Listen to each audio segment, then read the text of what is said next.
하나님 말씀은 요한계시록 22장 요한계시록 22장 18절부터 19절 두 절의 말씀입니다. 성경 맨 마지막 책이 되겠습니다.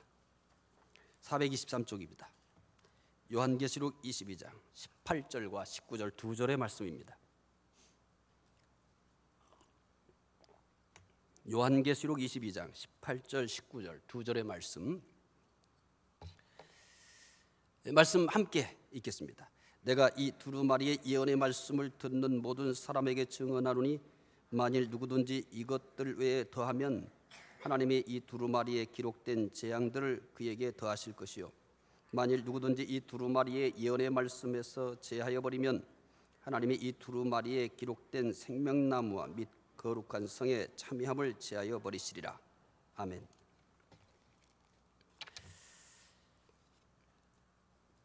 자, 이제 영분별에 대한 말씀을 소개하고 있는데 여러분들이 꼭 기억하고 알아야 될 말씀은 바로 영분별의 기준입니다.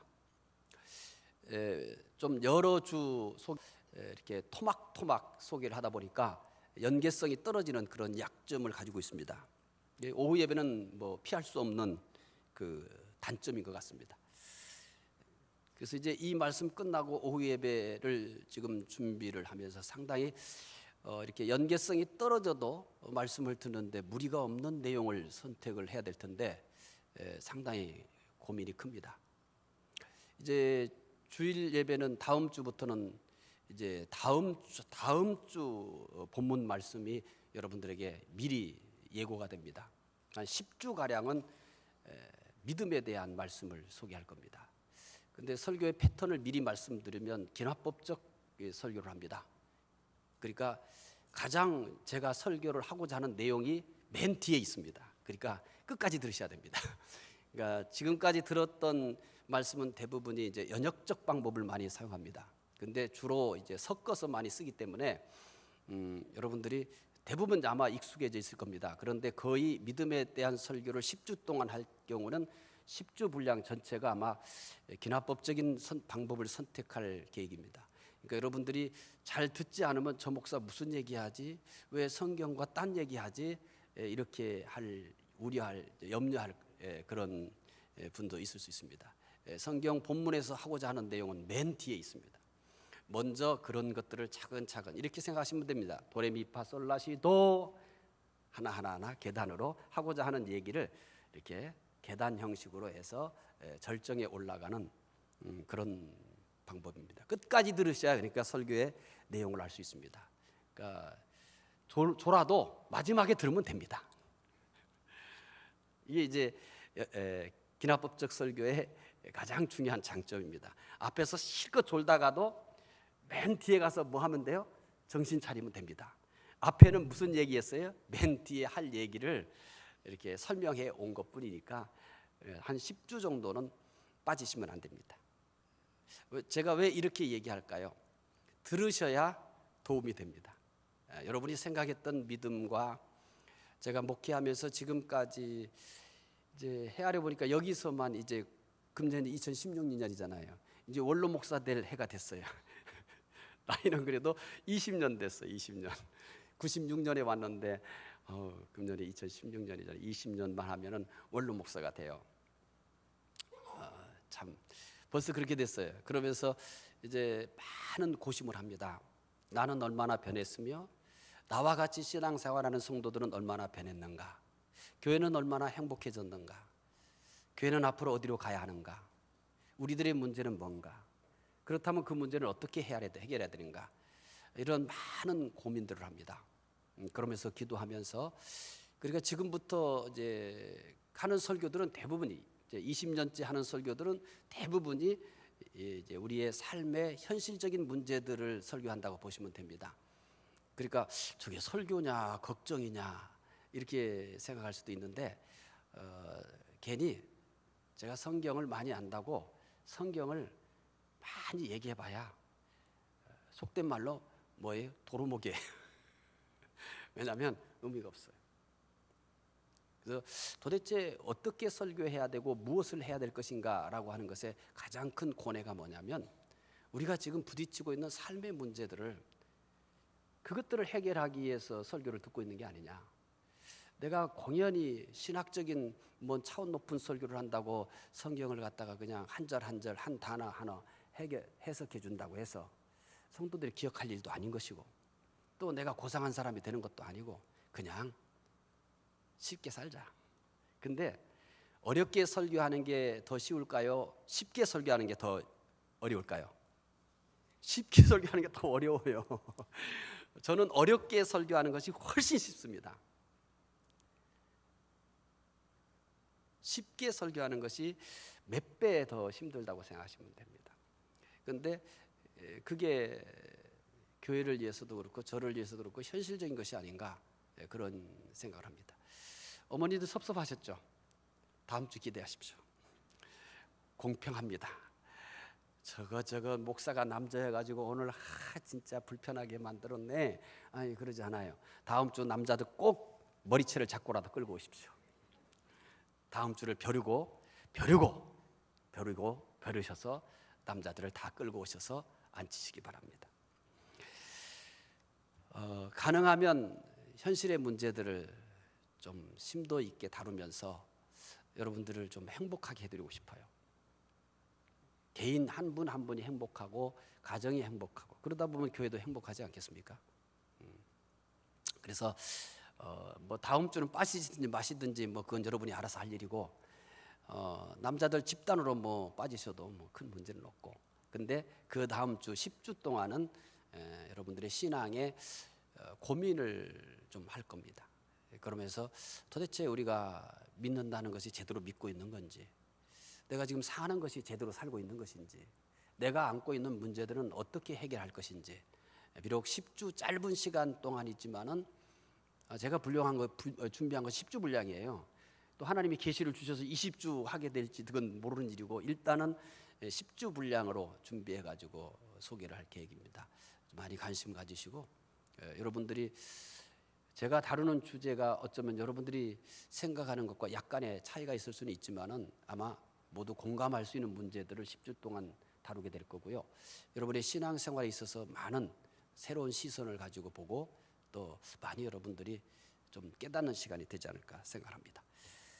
자, 이것은 새로운 드라마를 지금 드라마를 진행하기 전에 앞으로 새로운 드라마를 하기 위해서 뭐를 하죠?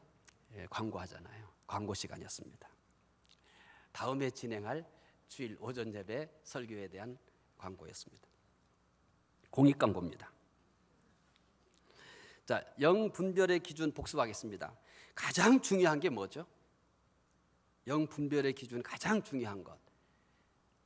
대답해도 괜찮아요. 대답하면 때릴 줄 알고 그러시는구나. 아무도 안 때려요. 누가 욕 안 하니까. 그러면 속으로 대답하세요. 자, 이제 속으로 대답하니까 이제 대답 안 하셔도 돼요. 영 분별의 기준 첫 번째가 뭐예요? 예, 맞아요. 성경이죠? 예, 성경입니다. 그러면 이것만 알면 안 되잖아요. 왜냐하면 성경이 영 분별의 기준이라는 것을 아는데 근데 성경을 몰라. 그러면 성경이 기준이라는 것은 알아도 의미가 없습니다. 그러니까 가능하면 성경을 잘 공부하셔야 되고 또 이제 다음 주부터 믿음에 대해서 10주 소개해 드리는데 거기서도 역시 마찬가지로 여러분들이 신앙을 분별할 수 있을 겁니다. 신앙이란 도대체 뭐냐? 이런 현실적인 문제를 얘기할 겁니다. 성경 얘기를 하지만 그 성경을 현실적인 문제를 다루겠다는 거죠. 성경입니다. 두 번째는 뭐 가지고 알 수 있어요? 행위의 열매로 알 수 있다.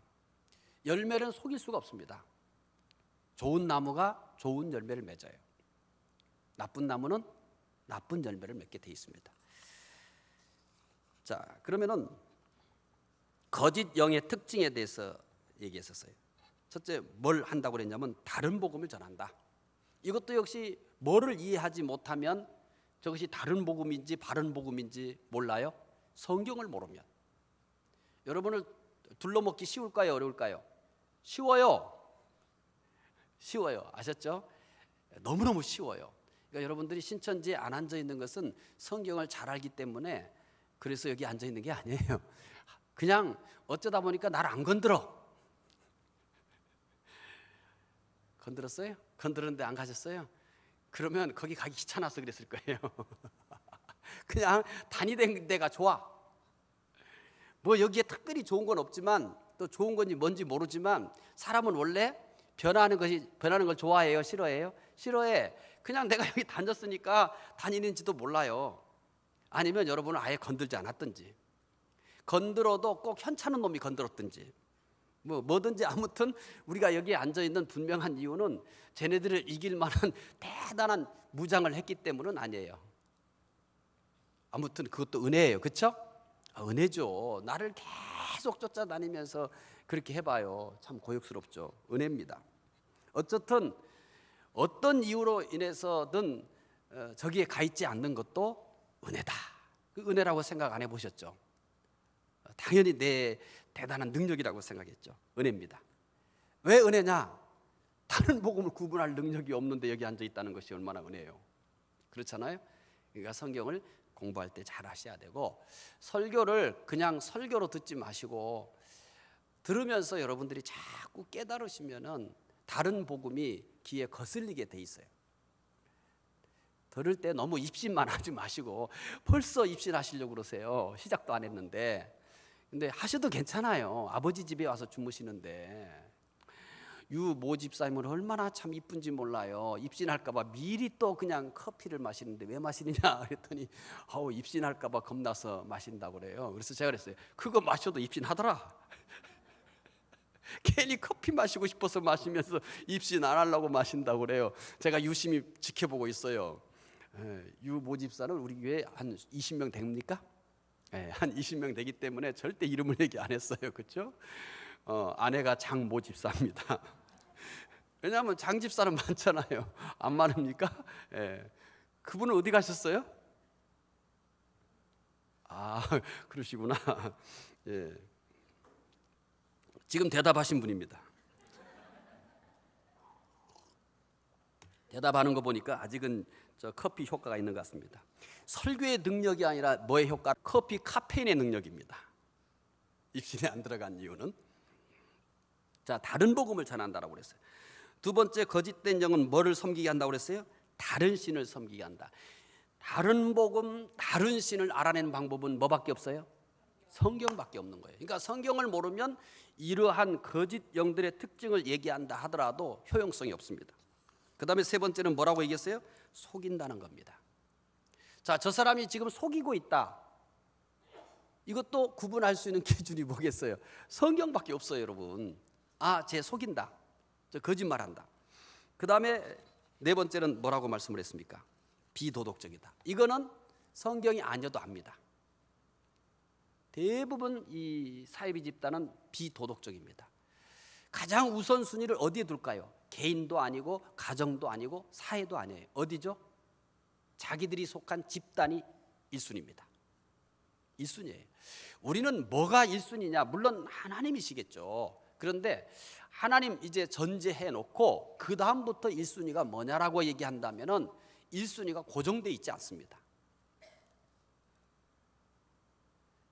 자, 하나님은 우리에게 있어서 목적이잖아요.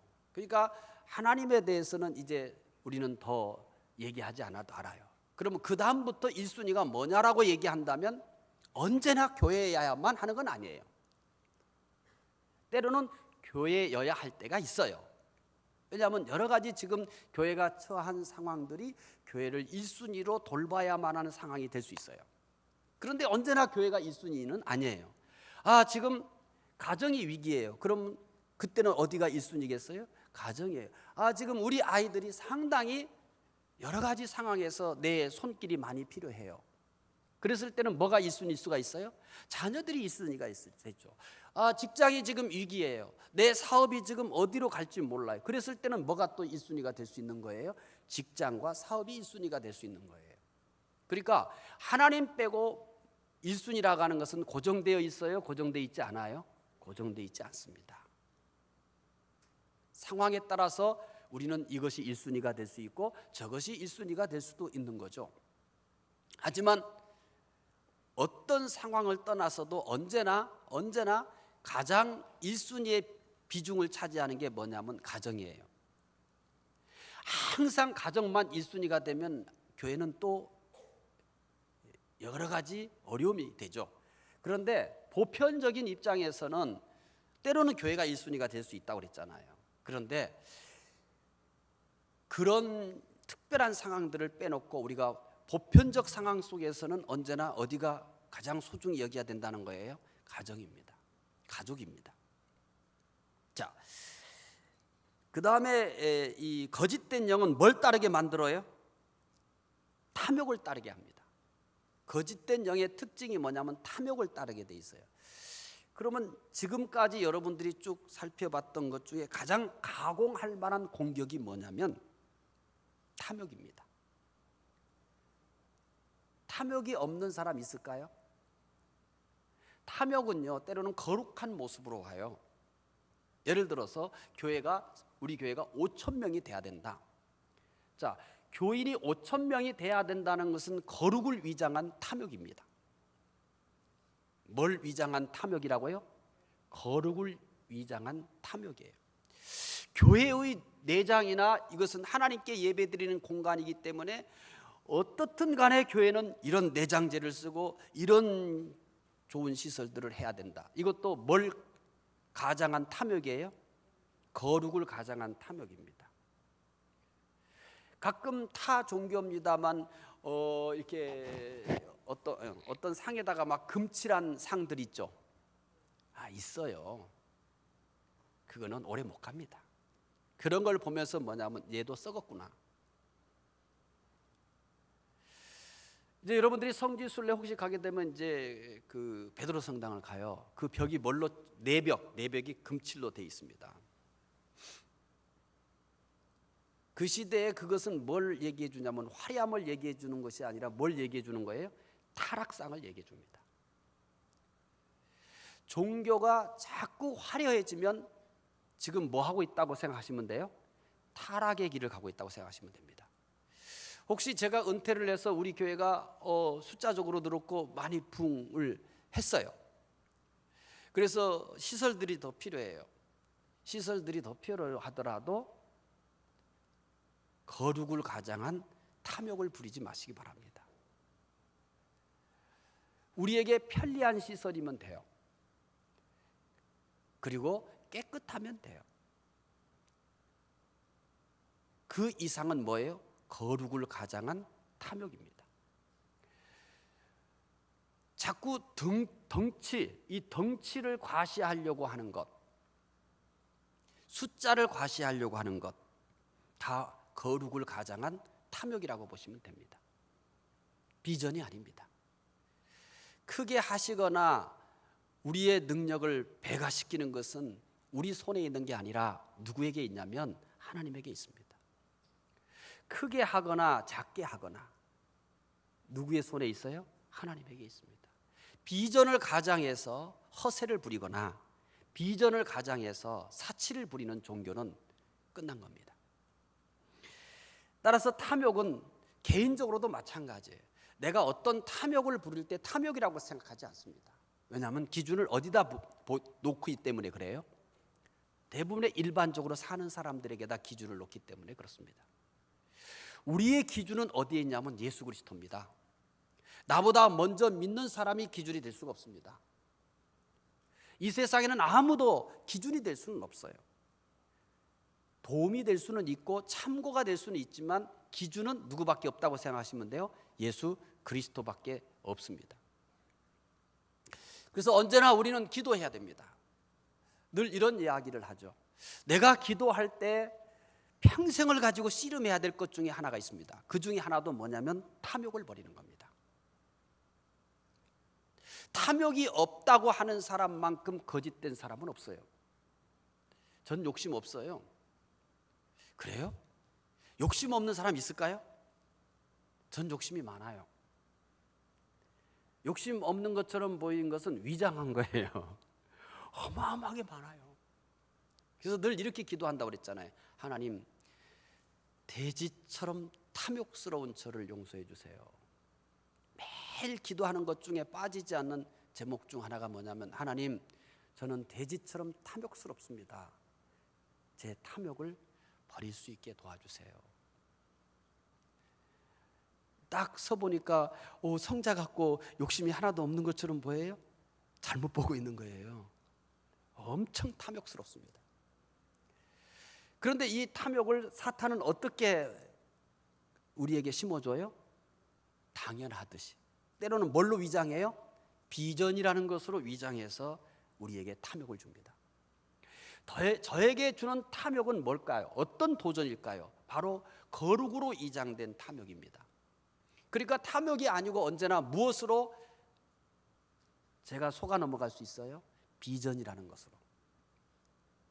그래서 이런 구분들이 쉽지가 않은 거예요.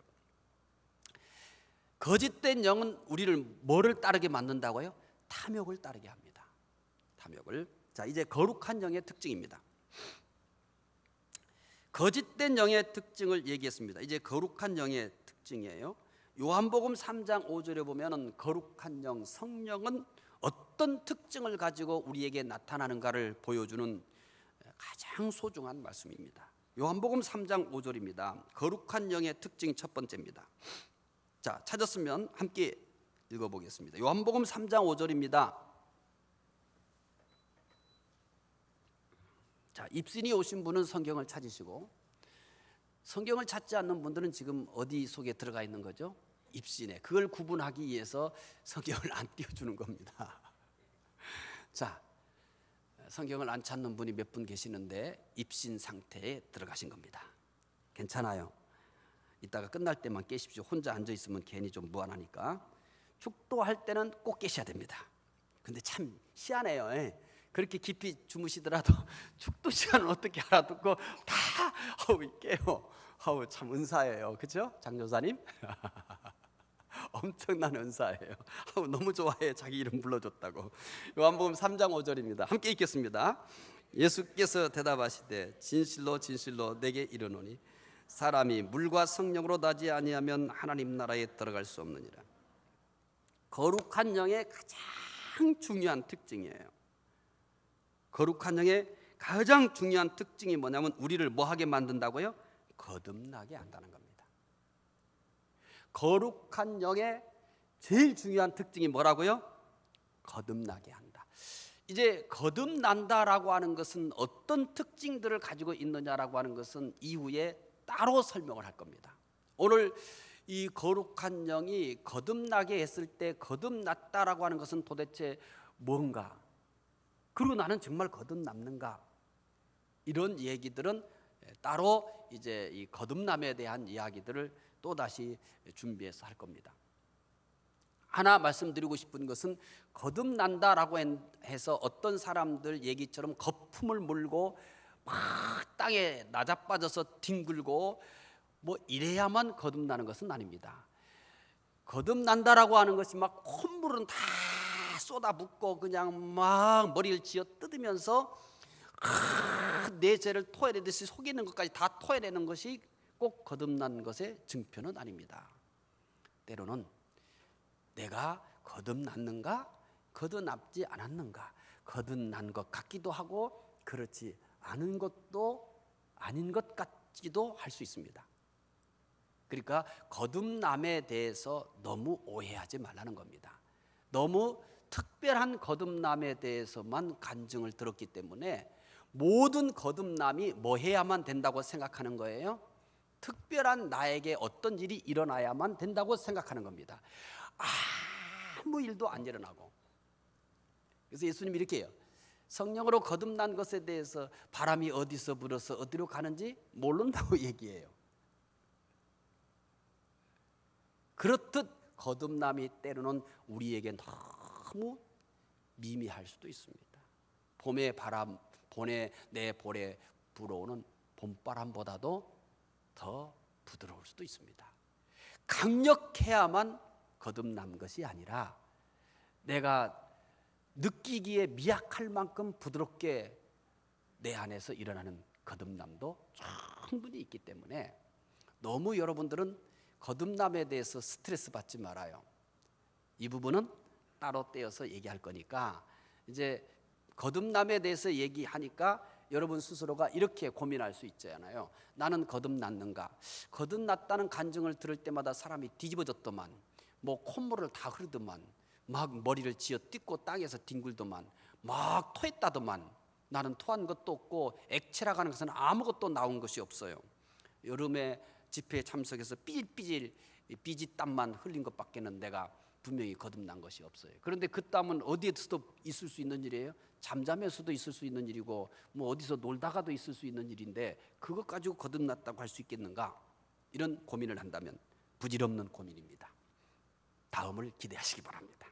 물론 언제 이 말씀이 소개될지 저도 알 수 없습니다. 하지만 반드시 여러분들에게 소개해 드릴 겁니다. 자, 거룩한 영은 우리를 뭐하게 만든다고요? 거듭나게 한다. 두 번째, 요한복음 16장 13절입니다. 요한복음 16장 13절. 지금 우리는 거룩한 영의 특징을 정리하고 있습니다. 이런 일들은 누가 한다고요? 거룩한 영이 한다는 겁니다. 자, 이런 일들은 거룩한 영이 합니다. 이제 거룩한 영이 하는 일들 대표적인 것만 얘기하는 겁니다. 이런 일들을 여러분들이 경험을 한다면 이것은 누가 한 거냐면 거룩한 영이 한 겁니다. 요한복음 16장 13절 읽겠습니다. 그러나 진리의 성령이 오시면 그가 너희를 모든 진리 가운데로 인도하시리니 그가 스스로 말하지 않고 오직 들은 것을 말하며 장래일을 너희에게 알리시리라. 거룩한 영은 우리를 어디로 인도합니까? 진리로 인도합니다. 거룩한 영이 나를 진리로 인도했다? 그것도 좀 애매하지 않을까? 나는 지금 거룩한 영의 내 안에 역사하는 거룩한 영의 특징이 두 가지나 소개했는데 아직도 없는 것 같은데 이런 고민이 들지도 모릅니다. 거룩한 영이 우리를 진리로 인도한다고 해서 여러분 머리를 콱 잡고서 강제로 끌고 가는 그런 강력함이 아닙니다. 혹시나 그런 분도 있을 수 있습니다. 또 여러분의 멱살을 콱 잡고서 끌고 가는 그러한 것도 아닙니다. 또 여러분들이 잘못된 길로 갈 때 다리를 걸어가지고 칵 넘어지게 하는 그런 것도 아닙니다. 거룩한 영이 우리를 진리로 인도한다는 것에 대해서 여러분들이 얼마든지 거부할 수 있습니다. 무시할 수도 있고 느끼지 못할 수도 있습니다. 또 느꼈는데도 거룩한 영이 나를 진리로 인도했다는 사실을 깨닫지 못할 수도 있습니다. 그냥 당연하듯이 생각했던 일들도 있을 것입니다. 거룩한 영이 우리로 진리로 인도한다는 것 몇 가지만 여러분들에게 소개를 해드리면 여러분들이 조금 더 이해할 수 있을 겁니다. 자, 저는 분명히 설교를 한 주제를 가지고 설교합니다. 분명히 저는 의도를 가지고 설교를 해요. 제가 설교를 구상했을 때는 이 설교를 어떤 정확한 의도를 가지고 설교를 해요. 그런데 정확한 의도를 가지고 설교하지만 듣는 사람들은 다 다르게 듣습니다. 저는 정확한 의도를 가지고 이 설교를 구상했는데 실제 현장 속에서는 이 설교를 받아들인 사람들은 다 어떻게 받아들일까요? 자기 형편에 맞게 받아들입니다. 그러니까 자기 안에서 뭐가 이루어지는 거예요? 재해석이 이루어집니다. 재해석이 이루어져요. 자, 똑같은 본문을 읽어요. 똑같이 한글로 된 성경을 읽어요. 똑같은 내용을 읽어요. 그런데 읽는데 우리 안에서는 그것이 어떤 일이 벌어질 것 같아요? 재해석이 이루어집니다. 그걸 뭐라고 얘기하냐면 성령의 조명이라고 얘기합니다. 성령의 인도인 거죠. 나는 오늘 아무런 생각 없이 오늘 그냥 예배에 참석했습니다. 오늘 주일이구나. 아이고, 주일인지도 몰랐어. 주일은 왜 그렇게 빨리 돌아와? 해서 여러분들이 그냥 정신없이 와서 앉아 있을 수도 있어요. 아무런 기대 없이 말입니다. 그런데 여러분이 엄청나게 오늘은 내가 은혜를 받아야지, 오늘은 반드시 은혜를 받아야만 돼, 오늘 내가 분명히 하나님을 경험해야 돼 하면서 여러분들이 정말 철저히 준비한 것보다 때로는 내가 정신없이 와 앉아 있는데 더 큰 하나님의 인도를 경험할 수 있습니다. 더 큰 깨달음과 더 큰 은혜의 역사들이 충분히 있을 수 있습니다. 저는 제가 살아가는 방식이 조금은 다르기 때문에 제 예를 든다면 정말 어떤 때보다 설교를 잘 준비했어요. 정말 심혈을 그려서 기울여서 준비했어요. 정말 더 어떻게 할 것이 없을 만큼 잘 준비했어요. 그런데 막상 뚜껑을 열고 설교하고 나면은 머리를 벽에다 박아버리고 싶어요. 어디 구멍으로 쏙 들어가서 숨고 싶어요. 그런데 어떤 날은 영적인 상태도 별로고 육적인 상태도 별로고 아쉬움이 너무 많아요. 정말 창피하다. 그러니까 미완성의 작품을 가지고 올라가는 거죠. 왜냐하면 씨름을 했는데 그 이상의 어떤 완성도가 떨어지는 거죠. 그래서 영적인 상태도 안 좋고 몸도 안 좋고 또 말씀도 완성도가 떨어져요. 그래가지고 시무룩해가지고 와서 앉아 있어도 그때는 기도도 잘 안 돼요. 앉아서 여기서 기도하지 뭐 하겠어요? 걱정하겠어요? 근데 기도를 해도 기도도 안 돼. 오늘 어떡하냐, 오늘 어떡하냐. 올라와 앉아서도 그래요. 오늘 과연 어떻게 될까? 그냥 뭐 하고 있다고 생각하시면 돼요. 근심하고 있다고 생각하시면 돼요. 그런데 이게 웬일이야? 제일 잘 준비한 것보다 훨씬 더 은혜가 돼요. 그리고 결론이 뭐냐면 하나님 언제나 내가 설교한다는 착각에서 벗어나게 해주세요. 내가 준비를 잘해서 설교를 잘하게 되거나 내가 준비를 못해서 설교를 못하게 된다나 그런 착각에서 좀 벗어나게 해주세요. 웃으면서 미소를 지으면서 내려가는 거예요. 좋았어. 역시 내가 아니구나. 그분이 하시는구나. 그분이 하시구나. 저는 이런 경험들이 참 많아요. 왜냐하면 저는 거기에 목숨을 걸고 사는 거 아니겠습니까? 일주일의 삶의 가장 정점이 뭐겠어요? 말씀 전하는 거 아니겠어요? 그러니까 이것을 가지고 씨름하는 거죠. 그러니까 이걸 어떻게 했느냐에 따라서 일주일이 결정된다고 생각하면 되는 겁니다. 그러니까 매일 고개사와 같이 사는 거예요. 그런데 언제나 동일한 결론을 내려요. 당신이 하셨습니다. 내가 하는 것 같으나 당신이 하십니다. 거룩한 영은 우리를 어디로 인도한다고요? 진리로 인도한다. 진리로 인도한다. 그 다음 보시겠습니다.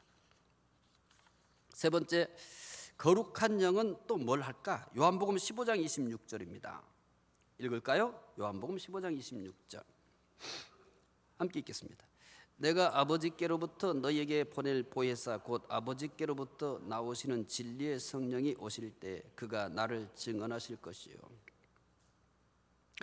내가 아버지께로부터 너희에게 보낼 보혜사 곧 아버지께로부터 나오시는 진리의 성령이 오실 때 그가 나를 증언하실 것. 누가 증언해요? 그가 누구예요? 그가 나를 증언한대요. 그가 누구예요? 성령님이죠. 진리의 성령이 오실 때에 그가 나를 증언하신다. 성령은, 거룩한 영은 예수님을 증거합니다.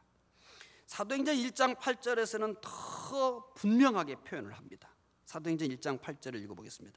오직 성령이 너희에게 임하시면 너희가 권능을 받고 예루살렘과 온 유대와 사마리아와 땅끝까지 이르러 내 증인이 되리라 하시니라.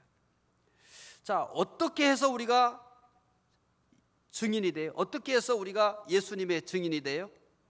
성령이 너희에게 임하시면. 성령이 너희에게 임하시면. 거룩한 영은 예수님을 증거하게 합니다. 그래서 예수님께서 제자들에게 너희가 무슨 말을 해야 할지 염려하지 말라고 합니다. 전도도 언제나 여러분 내가 준비해야 할 것은 잘 준비해야 되지만 너무 걱정하지 마세요. 결과도 그분이 알아서 할 것입니다. 그리고 여러분이 준비한 만큼 여러분들은 내용이 이만큼이지만 또 여러분이 봤을 때는 나는 대단하지 않은 것 같지만 그것을 내가 얘기해도 그 대단하지 않은 얘기가 듣는 이에게는 천둥 번개 친 것보다 더 대단할 수 있습니다. 그러니까 너무 그런 것에 대해서 걱정하지 마라 이거죠. 거룩한 영은 예수님을 증거합니다. 나는 뭐일 뿐이냐면 도구일 뿐입니다. 그러니까 나는 말재주도 없고 나는 경험도 별로 없고 체험도 그렇게 많지 않아. 근데 그런 거 걱정하지 말라는 거죠. 모세 기억하십니까? 아, 기억하시는군요. 갑자기 일어나는 거예요. 죄송합니다. 박수를 쳐가지고. 깊은 편안한 잠을 제가 건드렸네요. 뭔 죄를 진 것 같아가지고 상당히 깜짝 놀래가지고 입신을 깨워서 죄송합니다. 모세 아시죠? 하나님께서 모세에게 너 애굽 왕 바로에게 가서 내 백성을 애굽에서 해방시켜서 가나안으로 인도하라 이렇게 얘기해요. 그러니까 뭐라고 얘기하냐면 나는 뭐가 뻣뻣하대요? 입이 뻣뻣하다는 거예요. 그러니까 하나님이 뭐라고 해요? 입을 지은 자가 누구냐라고 말합니다. 입을 지은 자가 누구예요? 나 아니냐. 내가 너와 함께 하마. 그렇게 얘기했어요. 그러니까 또 뭐냐면 나는 말을 할 줄 모릅니다. 그러니까 답답하잖아요. 그래? 그러면 네 형 아론을 너의 대변인. 네가 말하면 네 형이 알아서 얘기할 것이다. 그를 세워줄 것이다. 이렇게 얘기했어요. 그러니까 또 그래요. 하나님 보낼 만한 자를 보내세요. 그러니까 하나님도 화가 났어요. 아니 입을 지은 자가 누구냐? 내가 난데 말이야. 내가 너와 함께 하마. 나는 그래도 말을 못한다. 그러니까 그래 그러면 내 형 아론 말 잘한다. 그에게 말하라. 그가 다 말할 것이다. 그래도 모세는 뭐냐면 내가 못 가겠다. 그러니까 하나님이 그냥 화를 내요. 여러분만 하나님의 말씀을 전하는 게 무서운 게 아니에요. 내가 전도를 해야 되겠어요. 두근두근하고 침이 마르고 어떻게 꺼내야 되냐 망설이다가 결국은 못하고 오면서 이런 것도 못하네. 이렇게 여러분들이 아쉬워하고 속상해도 정상입니다. 모세가 누구예요? 바로 왕의 딸 공주의 아들이에요. 거기서 몇 년을 배웠어요? 이집트에서 40년을 왕자로서 최고의 교육을 받은 사람이에요. 그러니까 모세만큼 교육을 받은 사람이 없어요. 근데 그도 말 못한다고 쭉 뻗어버렸어요. 보낼 만한 분을 자를 보내라는 거죠. 따라서 우리들이 말을 잘하지 못하는 게 정상이고 복음을 전하려고 할 때 긴장이 되고 저 사람이 거절하면 어떻게 하지? 저 사람이 나 욕하면 어떻게 하지? 이런 생각들도 다 정상이에요. 하나님이 아세요. 그래서 성령이 나를 사용하신다라고만 생각하시면 됩니다. 여러분이 말을 잘 하려고 할 필요도 없고 여러분의 체험이 많아야 될 이유도 없어요. 여러분이 들은 복음을 뭐만 하면 돼요? 전달하기만 하면 돼요. 하나님이 도우실 겁니다. 그리고 준비된 사람이 그 복음을 받고 회심을 할 겁니다. 거룩한 영은 예수님을 증거한다. 그 다음에 네 번째입니다. 갈라디아서 5장 23절입니다. 갈라디아서 5장 22절 23절. 거룩한 영이 하는 일입니다. 갈라디아서 5장 22절 23절 함께 읽겠습니다. 오직 성령의 열매는 사랑과 희락과 화평과 오래 참음과 자비와 양선과 충성과 온유와 절제니 이 같은 것을 금지할 법이 없느니라. 이게 뭐의 열매래요? 성령의 열매. 성령의 열매가 어떤 것들로 맺힌다고 얘기합니까? 사랑과 희락과 화평과 오래 참음과 자비와 양선과 충성과 온유와 절제다. 자, 이제 한 가지 문제를 확실히 하고 갑시다.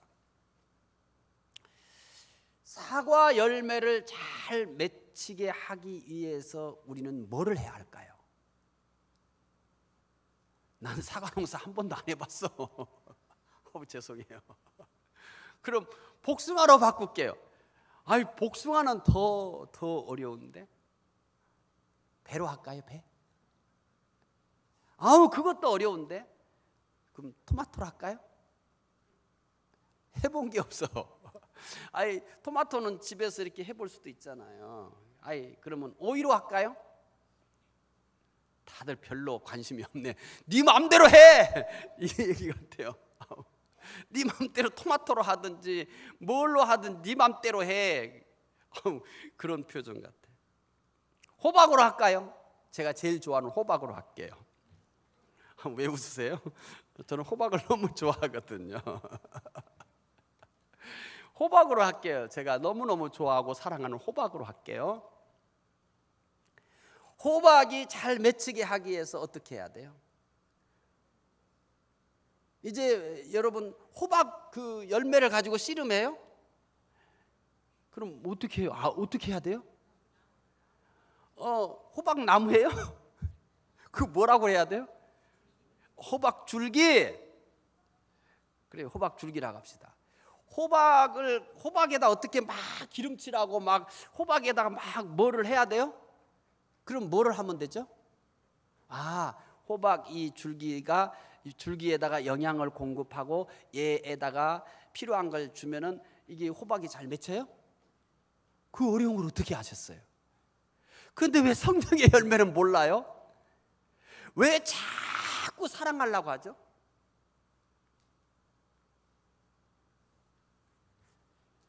내가 막 사랑하려고 몸부림치는 것은 뭐하고 똑같으냐면 호박을 가지고 씨름하는 거와 똑같은 거예요. 호박에다가 막 기름칠하고 호박이 좀 잘 되라고 호박에다가 그러는 거 똑같아요. 아니라고 생각하시는 모양이에요. 저놈 새끼 사기치는구나 그런 것 같아요. 왜 여러분 화평하려고 애를 쓰세요? 내가 화평하려고 막 애를 쓰면 뭐하고 똑같으냐면 호박을 잘 되라고 호박에다가 막 뭐 하는 것과 똑같은 거예요. 내가 오래 참으려고 막 이를 갈고 있으면 오래 참아지나요? 그거 역시 뭐예요? 호박에다가 뭐 하는 것과 똑같아요. 그러면 내가 자비가 좀 풍성해야 됐다, 자비가 풍성해야 되겠다 그러면 그렇게 하는 것도 뭐하고 똑같은 거예요? 호박에다 뭐 하는 것과 똑같아요. 내가 온유해지고 좀 싶어. 온유해지려고 막 노력하는 것은 뭐하고 똑같으냐면 호박에다 어떻게 하는 것 똑같아요. 나 절제를 좀 잘해야 되겠어. 절제 좀 잘해야 되겠다고 고민 안 한 사람 있어요? 나 온유해져야 되겠다라고 고민 안 한 사람 있어요? 그 다짐 안 해보신 분, 그 기도 안 해보신 분 없잖아요. 나 좀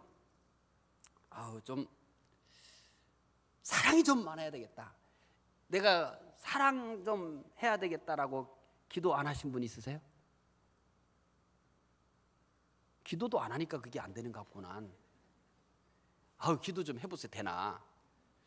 기도 해보고 된 사람은 저한테 와서 한번 얘기해 주세요. 그리고 여러분 간증하세요. 끝까지 되나? 호박을 잘 맺히게 하려면 뭐라고 얘기했어요 아까? 줄기를. 그러면은 요게 뭐의 열매래요? 호박 열매라고 똑같아요. 호박이 이게 사랑이라는 호박이 맺히고 희락이라는 호박이 맺히고 화평이라는 호박이 맺히고 참음이라는 호박이, 자비라는 호박이, 양선이라는 호박이, 충성이라는 호박이, 온유라는 호박이, 절제라는 호박이 호박 넝쿨에 맺히려고 해요. 그럼 어떻게 하실래요? 왜 또 이렇게 물어보면 또 갑자기 대답을 못해요? 얘 또 거기다가 사랑이라는 호박에다 뭐 해야 돼요? 그럼 뭐만 하면 돼요? 줄기. 그러면 우리가 씨름해야 될 것이 사랑이에요, 희락이에요, 화평이에요, 오래 참음이에요, 자비예요, 양선이에요, 충성이에요, 온유예요, 절제예요? 아니죠. 뭐죠? 성령이에요. 우리 안에 성령이 충만하면 이 열매들이 뭐 한다는 얘기예요? 맺히는 거예요. 원하는 열매가 다 맺혀요. 한 방에 끝낼 수 있어요. 그런데 사랑도 해보려고 했다가 화평도 해보려고 했다가 자비도 해보려고 했다, 오래 참음도 해보려고 했다, 되는 게 하나도 없어요. 되던가요? 다 되신 분들 같아요. 어떻게 이 다른 말로 말하면 여러분이 하산해야 될 도인 같아요. 한 방에 끝내는 방법이 있다니까요. 뭐 하려 사랑하려고 하고, 뭐 하려 참으려고 하고, 뭐 하려 그래. 뭐 한 방이면 끝난다고요? 성령 충만하면 한 방이면 끝나는 거를 뭐 그렇게 어렵게 살아요. 왜? 성령 충만하면 이런 열매들이 맺히는 거예요. 이렇게 얘기해도 또 여러분 막 사랑하려고 몸부림치고 막 절제하려고 몸부림치고 좀 온유해 주려고 몸부림칠 거죠. 아이 실컷 하세요. 죽을 때까지 하세요. 되나? 안 돼요. 너는 왜 그렇게 목사가 악담을 하니? 좀 하면 잘하게 해줘야지. 왜 그렇게 비웃고 그래? 아니 비웃는 게 아니라 사실을 얘기하는 거라니까요. 그렇게 해서 된다고요? 안 된다고요? 되신 분 손 들어보세요. 다 이렇게 얘기하면 다 되신 분들 같이 보인다니까요. 도인처럼 보인다니까요. 안 돼요. 어떻게 해야 된다고요? 성령 충만이에요. 호박줄기를 잘 갖고 오면은 제가 그렇게 좋아하는 호박이 잘 맺힌다니까요. 호박전도 먹고 호박 또 뭐요 호박 된장국도 먹고 뭐 여러 가지 호박 무침도 하고 뭐 엄청 호박나물이 막 호박죽도 있네. 아우 군침이 도네요. 근데 왜 이렇게 좋아하세요? 정말 여러분도 호박을 좋아하시는가 봐요. 자 이제 거룩한 영은 우리를 뭐 한다는 얘기예요? 결국은 한 단어로 표현하면 성화시킨다는 겁니다. 이것들은 다 뭐냐면 능력을 얘기하는 게 아니라 인격적 변화를 얘기하는 거예요. 성화입니다. 성화는 내 능력으로 되어지는 것이 아니라 누구의 능력으로만 가능하냐면 성령의 능력으로만 가능합니다. 그래서 거룩한 영은 우리를 뭐하게 만든다고요? 성화시킨다. 그러면 내가 씨름해야 될 게 뭐겠어요? 성령입니다, 여러분. 성령 충만하면 한 방에 다 해결된다고 그랬잖아요. 근데 부분적으로 이것저것을 가지고 씨름해 보면은요 잘 안 돼요. 근데 한 가지에 씨름하면 돼요. 제자들이 뭐 해서 다 해결됐어요? 자, 제자들이 예수님 3년 동안 따라다니면서 별것 다 보여줬어요. 자, 예수님께서 제자들에게 너희 믿음이 어딨냐? 믿음 없었어요. 그렇죠? 믿음 있었어요? 없었어요? 없었어요, 여러분. 그 다음에 얘네들 용기 있어요? 없어요? 없어요. 주님 죽는데도 따라간대요. 나 부인하지 않는데 뭐예요? 비겁쟁이들이에요. 그리고 뭐예요? 거짓말쟁이들이에요. 그리고 얘들 다 배신했어요. 얘네들 사랑이 많아요? 아니에요. 예수님 십자가에서 죽을 것을 얘기하는데 서로 어디에 앉으려고요? 누가 오른쪽에 앉냐? 누가 왼쪽에 앉냐? 누가 높으냐를 싸움하고 있었어요. 겸손해요? 교만하기 짝이 없습니다. 이런 제자들이에요. 그럼 이 제자들이 어떻게 한 방에 다 해결했어요? 한 방에 해결했어요. 뭐예요? 오순절 성령 강림으로 해결한 겁니다. 성령이 그들에게 임하자 뭐예요? 그 비개뻗던 사람들이 자기들을 죽이려고 하는 사람 앞에서 두려워하지 않고 누구를 전해요? 예수님을. 그렇게 서로 높아지려고 싸움했던 사람들이 어떻게 해요? 서로를 위해서 자기 것을 아낌없이 내놓습니다. 이게 어떻게 해결됐어요? 한 방에 해결됐다고 그랬어요. 뭐 한 방이에요? 성령이면 충분합니다. 뭐면 충분하다고요? 성령이면 충분합니다. 티끌만큼도 부족하지 않습니다. 성령이면 충분합니다. 뭐면 충분하다고요? 성령이면 충분합니다. 뭐를 가지고 여러분 해결하려고 하십니까? 성령이면 충분합니다. 다른 거 필요 없습니다. 성령이면 충분합니다. 여러분이 가지고 있는 여러 가지 인격적인 문제들, 여러분이 가지고 있는 여러 가지 많은 고통, 뭐면 충분하다고요? 성령이면 충분합니다. 성령을 위해 기도하시기 바랍니다. 거룩한 영은 우리를 성화시킵니다. 그 다음에 에베소서 4장 11절부터 12절 거룩한 영은 또 어떤 일을 하게 하실까요? 함께 읽읍시다. 그가 어떤 사람은 사도로 아직 안 찾으셨군요. 왜냐하면 4시 안에 끝나려고 하다 보니까 이렇게 시계를 보고 있고 여러분이 시계를 안 보잖아요.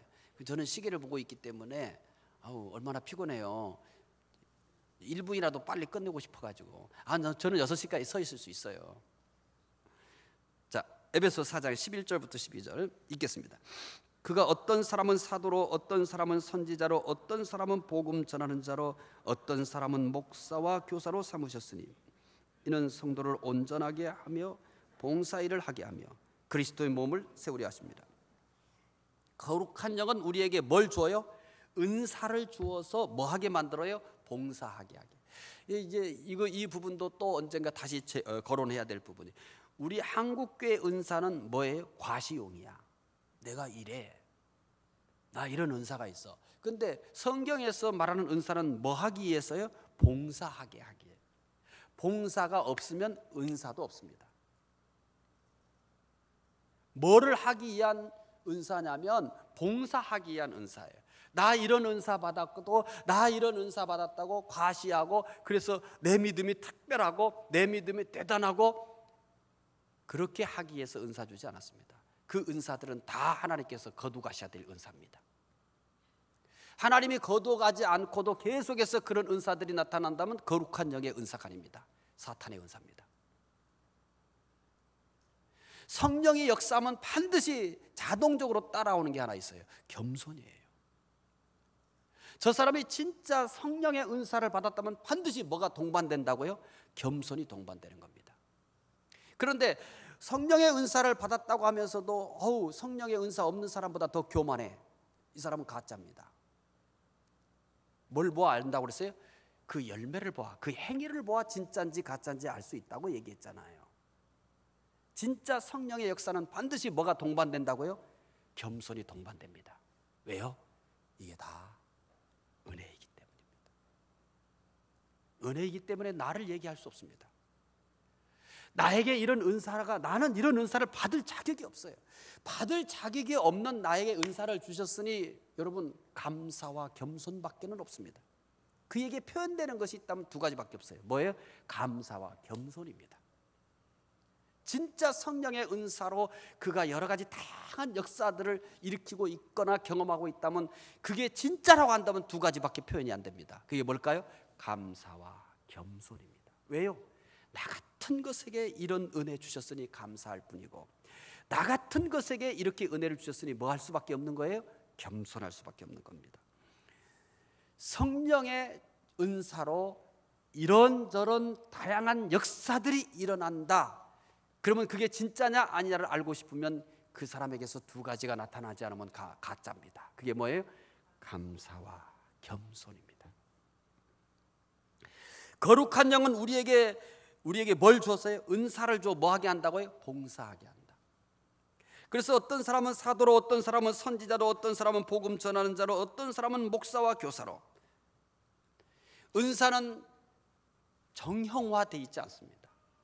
찬양하는 것도 뭐예요? 은사예요. 또 내가 설거지하는 것도 은사, 요리하는 것도 은사예요. 이거 아무나 못해요.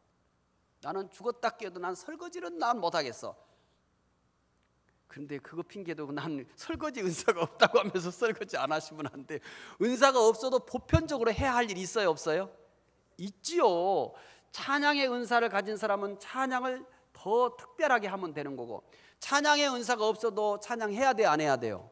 해야지. 일반적인 건 해야지. 기도의 은사가 있는 사람은 기도를 더 길게 하고 오래 할 수도 있어요. 은사가 없는 사람은 난 은사 없으니까 기도 안 해, 이러면 안 되는 거잖아요. 그렇죠? 예, 맞아요. 그러니까 이게 뭘 청소하고 뭐 이것도 은사예요, 진짜로요. 그러니까 은사 없는 사람은 뭐만 하면 돼요? 기본만 하면 돼, 기본만. 은사가 있는 사람은 뭐예요? 기본 이상을 해야 되는 거예요. 기본 은사. 우리 집에도 남자아이가 은사가 있어요. 우리 집에 있는 여자들은 아무도 은사가 없는데, 우리 집에 한 남자아이가 설거지에 은사가 있어가지고 주부습진이 걸렸으면 여러분 믿겠어요? 고3이 주부습진이 걸렸다니까요. 우리 집에 있는 여자분이 이놈아 설거지 하지 말라고 하면 설거지 하지 말라고 아들한테 야단을 쳐요. 그러면 이 아들은 은사가 있어가지고 엄마가 잠들면 저녁 새벽에 일어나가지고 떨그덕 거기에 있는 전체 설거지를 다 이러면 거기에 그냥 빛이 찬란하게 나요. 번쩍. 엄마가 하는 것은 누리끼리 한데 아들이 설거지 하면 그냥 번쩍. 야, 얘가 딸로 났어야 되는데 아들이 설거지에 은사가 있어가지고 주부습진이 아들에게 고3에게 걸렸다니까. 오죽했으면 설거지 하지 말라 야단쳤는데 은사가 있어서 이거를 안 하면 못 견디는 거예요. 그래서 엄마가 잠든 사이에 나가지고 새벽에 뜰그득 새벽에 말이야 12시 넘어서 뜰그득 은사예요. 이건 은사 아니고는 도저히 안 되는 일이에요. 그 용돈 준다고 누가 하겠어요? 우리 집에는 설거지 은사를 받은 분이 한 분 계셔요. 다른 은사는 없어. 공부 잘하는 은사가 있었으면 좋았는데 내가 원하는 은사는 없어. 이것이 쓰잘데기 없는 설거지 은사가 있어가지고 어쩌면 좋아. 하나님은 공부의 은사는 안 줬어요. 옛날에 얘가 깡패였거든요. 어렸을 때는. 그 깡패였을 때는 얘가 뭔가 되겠다. 저는 그랬어요. 진짜 얘는 뭔가가 되겠다. 왜냐면 진짜 깡패같이 컸어요. 근데 어느 날 얘가 회심을 해가지고 깡패 기질이 없어졌어요. 근데 깡패 기질만 없어져야 되는데 그 똑똑한 기질도 같이 없어져 버렸어. 그러면서 얌전해지면서 이것까지도 얌전해져 버렸어.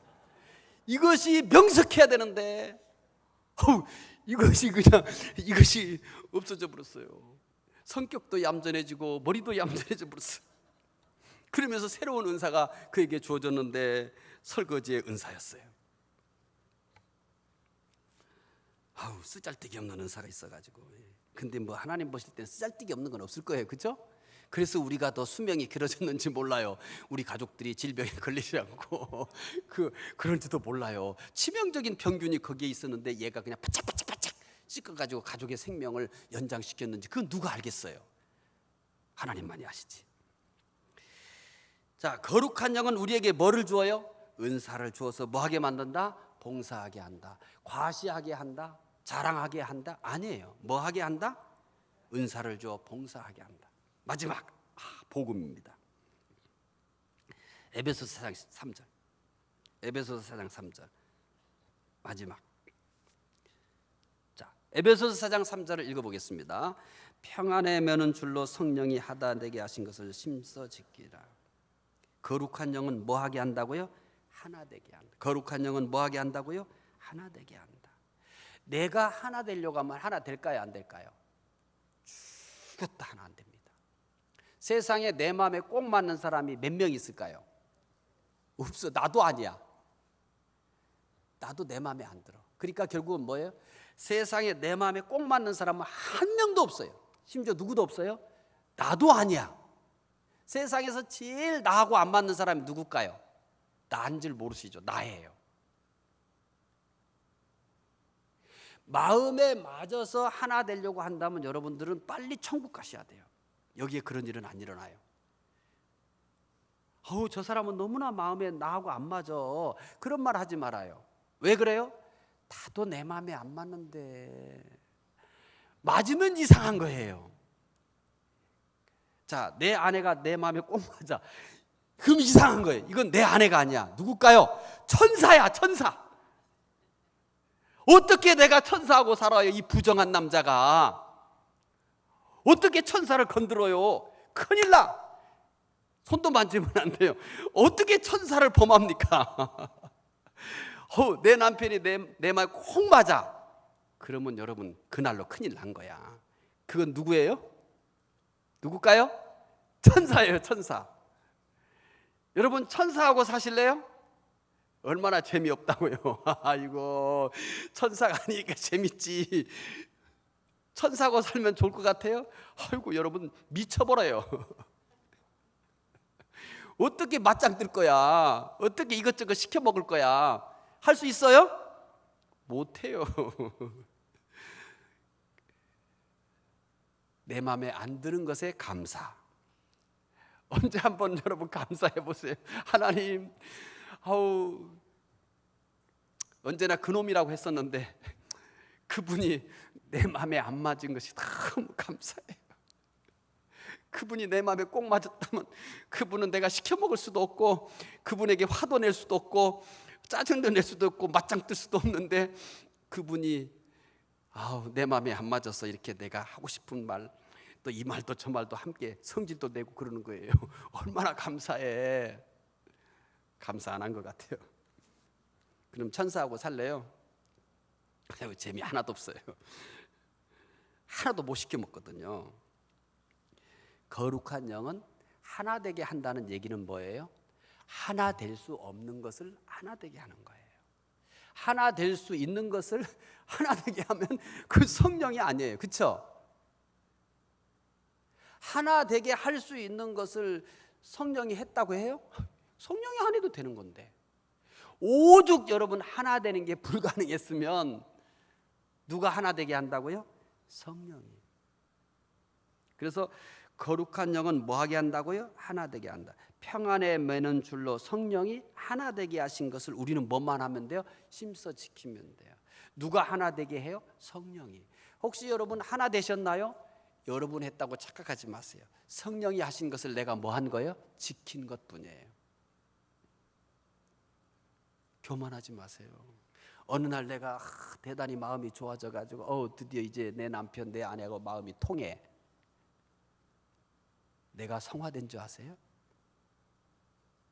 성령이 하나 되게 하신 것을 나는 뭐 한 것뿐이에요? 따른 것뿐이에요. 여러분이 하나 되려고 하지 마세요. 성령이 하나 된 것을 나는 뭐 하면 돼요? 그냥 따르면 돼. 내가 하나 되려고 하니까 안 되는 거거든요. 성령이 하나 되게 하신 것을 나는 뭐 한다고 생각하면 돼요? 따르면 돼요. 부부가 하나 되게 하신 것은 성령이 하셨어요. 나는 뭐만 하면 돼요? 따르면 돼요. 하나 되려고 하지 마요. 미쳐요. 불가능하다니까요. 하나 되려고 하면 할수록 뭐예요? 하나가 아니라는 것만 확인하게 될 거예요. 하나 되려고 노력하면 노력할수록 여러분이 발견하는 게 뭐를 발견한다고? 도저히 하나가 될 수 없다. 달라도 어쩌면 이렇게 다를까? 이것만 확인하게 될 겁니다. 그냥 하나 되려고 하지 마시고 성령이 하나 되게 하신 것을 나는 뭐만 하라? 그냥 따라라. 그래서 성령은 뭐하게 한다? 하나 되게 한다. 자, 부부가 하나 된 것도 쉬워요? 어려워요? 에이, 불가능하지. 뭔 어려워요? 천년을 살아보세요. 하나 되나? 거긴 하나 됐다고? 거긴 하나 됐다고? 멍하네. 입신하셨어요? 하나 된 사람 없어요. 하나 되게 하신 것을 우리는 따르는 거예요. 어떻게 하나 돼서 살려고 하세요? 하나 돼서 살려고 하면 할수록 우리는 뭘 발견할까요? 하나가 될 수 없다. 나는 너와 너무나 다르다. 이것만 확인하게 될 겁니다. 그냥 성령이 하나 될 수 없는, 우리는 도저히 하나 될 수 없어요. 여러분 모르고 하나 됐다고요? 아니에요. 성령이 하나 되게 하신 거예요. 모른 게 아니에요. 속은 게 아니에요. 성령이 하나 되게 하신 것에 내가 그때는 그것도 모르고 뭐예요? 그냥 따른 거예요. 그때는 하나였는데 살다 보니까 이제는 하나가 될 수 없다고요? 여러분 그때 차라리 성령께 더 순종 잘했네요. 그때는 뭣도 모르고 따른 거예요. 근데 알아놓고 보니까 뭐예요? 내가 뭐에 뒤집어 씌었나? 성령이 뒤집어 씌게 하지 않으면 여러분 그때 하나 못 돼요. 절대 결혼 못 해요. 저도 못하고 여러분도 못하고 다 못해요. 하나님이 여기에 하나님의 자녀들을 번식시켜야 될 거 아니에요. 그렇죠? 그러잖아요. 그러려고 뭐 하게 된 거예요? 하나 될 수 있도록 여러분은 그냥 눈을 열어놓으면 뭐 할 것 같아요? 결혼할 사람 하나도 없어. 다 그분이 하나대로, 여러분이 그분의 하나됨에 대해서 순종할 만한 역량이 안 되는 거야. 순종할 만한 뭐예요? 영성이 안 되는 거야. 그러니까 뭐를 멀게 만들어 버렸어? 안에다가 그냥 콩깍지를 붙였든지 뭐를 쇠강경을 썼든지 어떻게 해서 하나 되게 해버렸어. 그래서 어느 날 보니까 하나가 됐어. 그런데 이제 점점 가면서 영성이 떨어지는 거야. 그러니까 뭐가 보이는 거예요? 아이고, 눈이 열린 게 아니라 뭐가 떨어진 거예요? 영성을 떨어진 거예요. 자꾸 성령을 거부하니까, 성령을 안 따르니까 이게 하나가 아닌 거야. 이제 눈이 열린 게 아니고 뭐를 안 따르니까 그런 거예요? 자꾸 성령의 하나 되심을 거스르니까 이게 하나가 아닌 것이지, 강제로 여러분 눈꺼풀을 갖다 뒤집어 씌워버려가지고 하나 되게 만들어놨는데 그걸 안 따르니까 자꾸 하나가 아닌 거예요. 다시 우리 콩꺼풀을 다시 씌웁시다. 그게 더 편합니다. 그게 더 편할까요? 눈 뒤집어 까고 그냥 다 그냥 못 볼 거 다 보고 이렇게 사는 게 더 편할까요? 아, 그래요.